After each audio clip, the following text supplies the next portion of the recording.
Oh là les crevettes! C'est quoi la visualisation? Je crois vraiment que cette question est celle qui m'a été le plus posée depuis que je parle des subliminaux sur cette chaîne. En vrai, je parle beaucoup de la visualisation dans mes vidéos conseils sur les subliminaux, sur comment avoir des résultats, sur ce qu'il faut absolument faire quand on écoute des subliminaux, quand on veut obtenir certaines choses dans notre vie, mais j'ai jamais vraiment pris le temps de détailler le concept de la visualisation dans une vidéo. Vous inquiétez pas, c'est ce qu'on va faire aujourd'hui.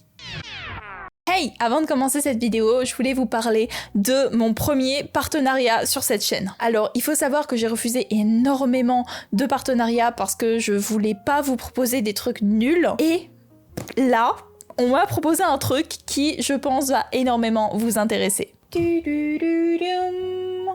Il s'agit, je crois, du meilleur casque audio que j'ai jamais utilisé. Vraiment, la qualité est folle. Je fais semblant de le déballer, mais ça fait une semaine que je l'utilise et il ne me quitte plus, je fais tous mes montages avec. Et quand je vous dis que la qualité est folle, c'est qu'habituellement j'utilise des AirPods Pro et je n'entends pas la différence entre les AirPods Pro et ce casque. Il est super confortable, il est extrêmement léger, il existe en différentes couleurs. Moi je l'ai pris en violet et le plus agréable, c'est qu'il a une option pour annuler tous les bruits environnants. Je le mets dans le métro, je n'entends plus le métro. Il est super confortable parce que les petits coussinets au niveau des oreilles sont rembourrés et en plus il est quand même assez compact, donc vous pouvez facilement le ranger dans votre sac, il prend quasiment pas de place. Je trouvais que c'était vraiment le bon produit à vous présenter parce que je sais que dans ma communauté énormément de gens écoutent des subliminaux et ce casque là est vraiment une pépite. Vraiment.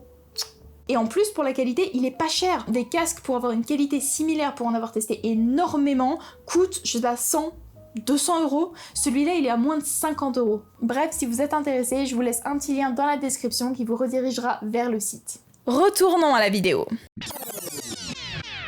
Bien, on va commencer par la base, mais vraiment la base. Qu'est-ce que c'est que la visualisation ? Alors, la visualisation, c'est une technique de manifestation qu'on peut relier à tout ce qui est loi de l'attraction. Pour résumer ça de la manière la plus claire possible, visualiser revient à imaginer. Enfin, imaginer, mais avec un petit truc en plus. Visualiser, c'est imaginer en étant en pleine conscience. C'est se projeter dans les changements qu'on veut obtenir, dans son futur idéal ou dans son nouveau physique. Visualiser, c'est se projeter au point où on va commencer à vivre, à ressentir, à penser comme si on avait déjà ces changements-là dans notre vie, comme si on avait déjà obtenu tout ce qu'on voulait obtenir. Dans l'idéal, la visualisation doit être faite en pleine conscience, c'est-à-dire soit dans un état méditatif, soit en écoutant des subliminaux sans distraction, sans écouter de musique à côté, sans lire de livres à côté, sans écouter une série à côté, sans les mettre comme un bruit de fond. Vraiment en se concentrant sur les résultats qu'on veut obtenir. Mais la visualisation peut aussi être faite de manière beaucoup plus légère. On n'est pas obligé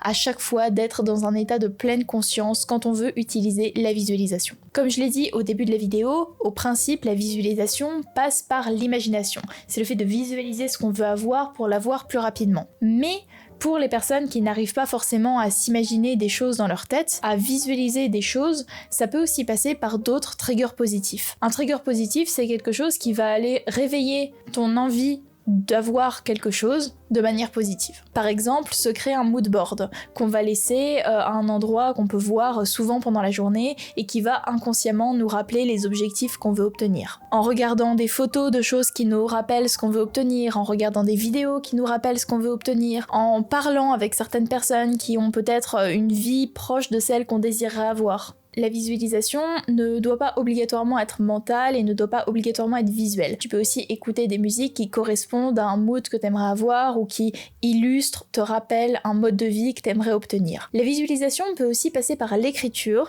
C'est une technique qui s'appelle le scripting et qui consiste à écrire comme si tu écrivais dans un journal intime tout ce que tu aimerais avoir, comme si tu l'avais déjà, en ressentant au maximum des émotions positives, comme si tu ressentais déjà ce que tu ressentirais si tu avais déjà tes résultats.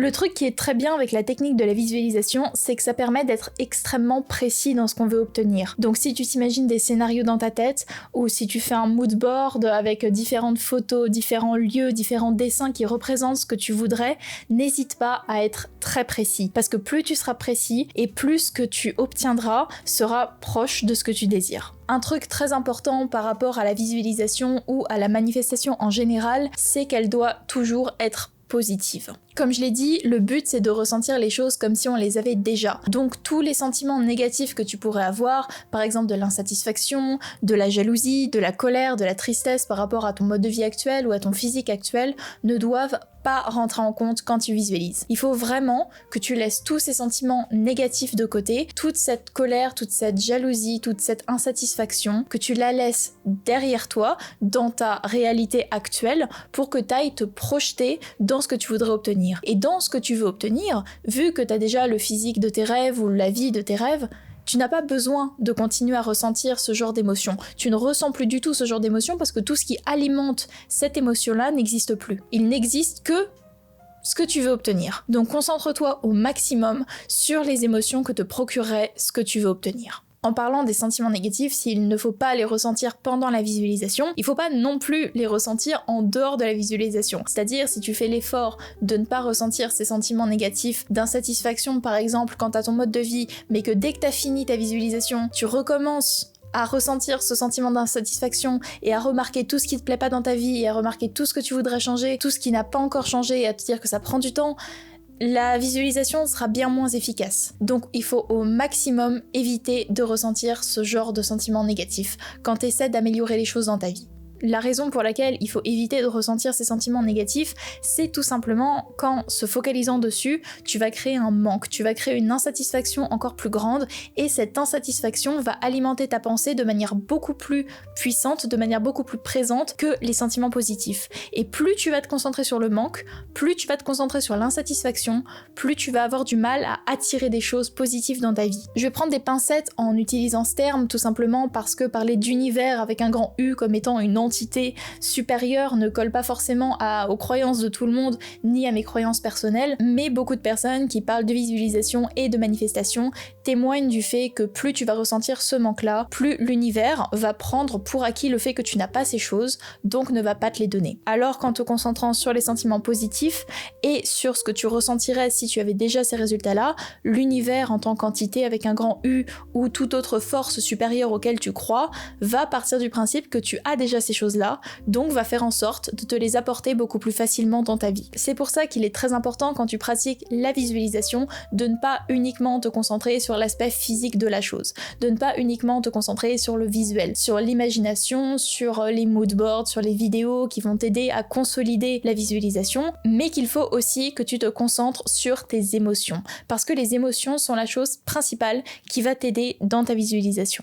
Les sentiments les plus importants que tu dois essayer de ressentir quand tu visualises quelque chose sont les sentiments de joie, d'accomplissement et d'amour. C'est vraiment les trois émotions principales qui doivent alimenter toute ta visualisation. Ces trois émotions-là doivent vraiment être dans toutes les visualisations. Quand tu te projettes dans ta vie idéale, essaie d'imaginer au maximum ce que tu ressentirais en te concentrant sur les sentiments positifs. Imaginons que tu visualises ta vie de couple idéale, ne te contente pas juste de t'imaginer un beau brun aux yeux bleus avec qui tu passerais ta vie. Non, imagine-toi des lieux dans lesquels vous allez ensemble. Imagine-toi des activités que vous feriez ensemble. Imagine-toi ce que tu ressentirais à côté de cette personne. Comment est-ce que cette personne agirait? Comment est-ce qu'elle te ferait ressentir? Qu'est-ce qui changerait dans ta vie grâce à cette personne? Imagine-toi vraiment être dans un état émotionnel différent du quotidien, un état émotionnel que t'aimerais retrouver chez cette personne précisément. Dans la même idée, si tu veux déménager quelque part, ne te contente pas d'imaginer un bel appartement. Imagine tout ce qui va avec. Imagine ta vie sociale, imagine le métier que tu ferais si tu veux par exemple changer de carrière ou évoluer, imagine les amis que tu aurais, imagine le mode de vie que tu aurais dans cet appartement, qu'est-ce qui serait différent, qu'est-ce que ça te ferait ressentir, comment est-ce que tes émotions seraient différentes, quelles émotions prédomineraient, est-ce que ce serait un sentiment de joie, est-ce que ce serait un sentiment de reconnaissance, est-ce que ce serait un sentiment d'accomplissement, qu'est-ce qui serait différent de cette vie-là, de ta vie actuelle, et comment est-ce que émotionnellement tu serais différente ou différent toi aussi. Avant-dernière chose, la visualisation nécessite une certaine ouverture d'esprit.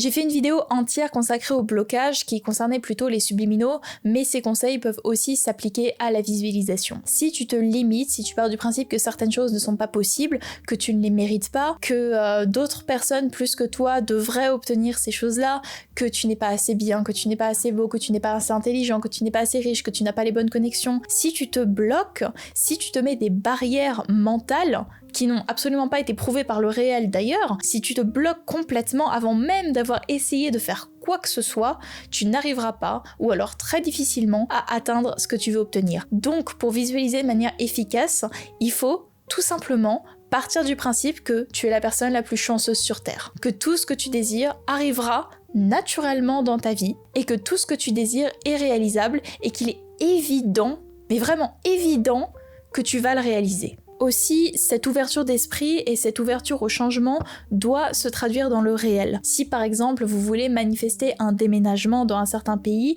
et que on vous propose dans votre travail par exemple de partir dans ce pays uniquement pour quelques semaines. Le bon pays, bon endroit, bonne situation, mais au lieu d'y déménager pour toujours, ce déménagement ne sera que temporaire. Acceptez quand même ce déménagement, acceptez quand même cette nouveauté qui arrive dans votre vie. Tout simplement parce que peut-être que cet événement, ce départ pour 6 semaines, sera le début d'une nouvelle vie et d'un futur qui se prolongera dans le pays dans lequel vous voulez déménager. Ne soyez pas fermés à la manière dont la manifestation arrive, même si elle n'arrive pas exactement dans les conditions parfaites que vous espériez. Laissez les choses venir progressivement, sans vous mettre en danger évidemment. Si vous voulez rencontrer l'homme de votre vie et qu'une personne qui a l'air de ressembler à ce que vous voulez manifester, tout d'un coup a un comportement extrêmement dangereux, ne vous mettez pas en danger parce que cette personne pourrait correspondre. Non, si vous sentez que la vibe de la chose ne correspond pas du tout à ce que vous voulez, ne vous mettez pas inutilement en danger. Mais en dehors de ça, s'il n'y a que quelques petits détails, vraiment des micro-détails qui ne correspondent pas exactement à ce que vous voulez manifester, acceptez-le quand même et laissez la manifestation venir comme elle vient. Une autre chose qu'on me demande assez souvent est quand est-ce qu'il faut manifester? Est-ce qu'il y a un moment propice dans lequel il est plus facile de visualiser? Est-ce qu'il y a un moment de la journée pendant lequel les astres sont alignés et qu'il est plus simple de visualiser? Je vais vous y répondre tout de suite. Le plus important quand il s'agit de visualisation est de trouver un moment de la journée propice à la visualisation. C'est un moment dont vous décidez parce qu'il vous arrange, parce que c'est un moment pendant lequel vous vous sentez bien, parce que c'est un moment pendant lequel vous ne serez absolument pas dérangé. C'est vraiment un moment qui vous appartient, dans lequel vous vous sentez en sécurité et pendant lequel vous pouvez pleinement, pendant 10, 20, 30 minutes, pourquoi pas, visualiser exactement ce que vous voulez obtenir. Il n'y a pas vraiment de position adéquate. Personnellement, si je visualise le soir avant d'aller me coucher, je vais être dans une position allongée parce que je serai dans mon lit, mais je peux aussi visualiser ou penser à mes résultats de manière positive en marchant dans la rue ou en prenant le métro. Beaucoup de personnes conseillent de visualiser soit le matin en se levant, soit le soir avant d'aller se coucher. Le matin en se levant peut fonctionner pour les personnes qui ont un esprit très clair le matin, qui n'ont pas beaucoup de mal à se réveiller comme moi, qui ne suis absolument pas du matin. Ça peut fonctionner pour les personnes qui ont un peu de temps aussi, qui n'ont pas besoin d'être extrêmement pressées pour aller au travail très tôt, ou pour les personnes qui n'ont pas directement dès le réveil l'esprit embués par tout ce qu'ils ont à faire pendant la journée, par la to-do list qu'ils doivent faire au travail ou à la maison ou en famille. Pour les personnes qui sont plutôt détendues le matin, qui dorment bien, qui ont un peu de temps pour se préparer dans le calme sans être dérangées par tout le monde, visualiser le matin peut fonctionner. Sinon, l'autre temps qu'on propose beaucoup dans les vidéos conseils sur la visualisation, c'est le soir avant de se coucher. Personnellement, c'est ce que je fais, mais cette technique ne peut pas forcément fonctionner pour tout le monde, surtout si vous êtes le genre de personne à ressasser avant de vous coucher ou à faire des insomnies. Utiliser son cerveau de manière assez intense le soir en étant dans un état de pleine conscience, en mobilisant ses sentiments, en mobilisant son imagination, en s'imaginant des vies alternatives, peut bercer certaines personnes et les aider à dormir, mais pour d'autres, ça peut juste leur créer un sentiment d'angoisse et être complètement contre-productif. Donc il faut vraiment que vous trouviez un temps qui soit adapté à votre rythme de vie, à vos émotions et à la manière dont vous réagissez. Comme je l'ai dit un peu avant dans la vidéo, des fois j'écoute des subliminaux et où je visualise en étant dans le métro, parce que c'est un endroit dans lequel on me dérange pas, c'est un endroit dans lequel j'arrive à créer ma petite bulle, je mets mes écouteurs, j'écoute ma musique et je laisse mon esprit vagabonder. Tout simplement. Voilà, c'est tout pour cette vidéo, j'espère que j'ai été claire, j'espère que j'ai répondu à toutes vos questions, et si c'est pas le cas, si vous avez encore des questions, vous pouvez les laisser dans les commentaires et j'y répondrai avec plaisir. Des bisous les crevettes. Pra! Every season, every stage, write my story page by page. I change, I